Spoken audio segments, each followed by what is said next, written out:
முக்குத்தி முத்தழகு முனம் பிற பொட்டழகு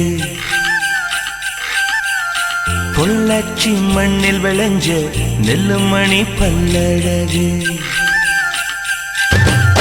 முக்குத்தி முத்தழகு முனம் பிற பொட்டழகு பொள்ளாச்சி மண்ணில் விளைஞ்ச நெல்லுமணி பல்லழகு